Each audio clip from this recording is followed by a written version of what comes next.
This particular presentation is aimed at those who have already embedded the app on their phones, the Virtual Safety app, and need to get a little bit sharp on the best way to use this app.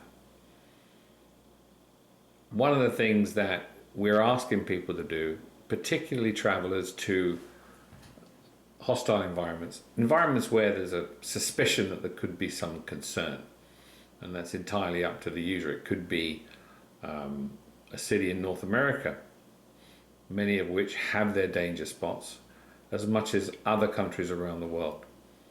But if a user is in any area that gives them cause for concern, what we ask them to do is to just simply open the app and carry it around with them. Have it in their lap in the car, have it in their pocket when they're traveling. So what they can do with one click is send an emergency call out with a locate. In this case, the locate is at the top. But periodically, if you're traveling, it's always useful just to close the app down again when you have a minute, open it up again to get a fresh locate. So if you're traveling over a distance, locate after locate after locate. Now, the important side of the app in terms of travel safety is making sure that the app functions when you hit a particular country, airport, dockyard, drive across the border. We don't mind at all if the app is tested fully. So you open it up, it locates nicely, send out the emergency call. Now, I'm not going to bother these monitoring folk now, so I'm cutting off that call, but that call goes through. The monitoring team get a locate, and you're on the line telling them, listen, this is fine, it's just a test. They might bounce a security question off you to make sure you are in fact doing this of your own free will and somebody's not forcing you to tell us that everything's okay.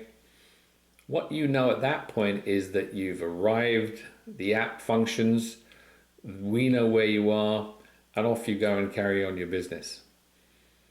Now, some of the other tactical situations you might find yourself in, if you're driving away from a certain point and you feel that you're under surveillance, another time to get out the app, get it ready to go. Turns out not to be a surveillance, leave the app, move on with your day.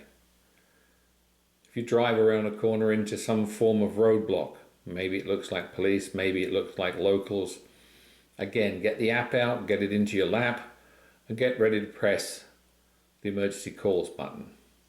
What we advise you to do is to hit that button and then hide the phone. The call will continue to go. The monitoring team are briefed to just listen and not say anything. Pick up the ambient noise, some of the things that are shouted, and remembering all of these calls are recorded when they come in. So it's great for follow-up afterwards. We have a locate, we have a call, and we have a recording to listen to. Could be that's just a false alarm. Maybe you pick up the phone, identify yourself, answer the security question, explain what happened to move on with your day. We've got no problem with that at all. Other applications we've seen this thing used, going through a border checkpoint, we get a particularly aggressive, corrupt border official demanding money, phone taken out, press the button, talk to our security people. Listen, I'm just talking to the security people. Did you want to talk to them? And we find in most cases, certainly the ones we've experienced, that they're very happy to let the user travel on through without any further harassment. We've also found it interesting to take these apps into meetings where you're able to take a cell phone, and those meetings are getting less and less, incidentally. Take the cell phone in, hit the app, record the entire meeting. Somebody listening at the other end, and if there's any accusations of impropriety, bribes offered, bribes demanded, then at least you've got some sort of evidence back at the monitoring station that this in fact had not happened, or happened contrary to how we're being told it did. So all in all, it's a very nice tactical tool. It needs to be tested regularly. It needs to be reset regularly. And all that means is close it down, open it up, and it'll do a fresh locate. Because we haven't moved here, it's not going to move either. So that's some of the tactical methods of utilizing the virtual security safety app. Now, it's important to realize this is as relevant at the home office as it is in some branch office way out in the countryside, in areas that are high risk. So to have it on your phone permanently is a good idea and not an inconvenience in the least. Simple upload, registration, so we know who calls when the call comes in.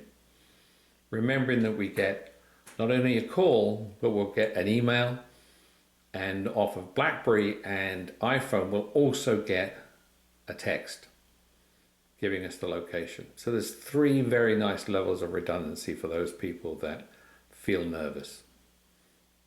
Virtual Safety App, VSA. Thanks very much.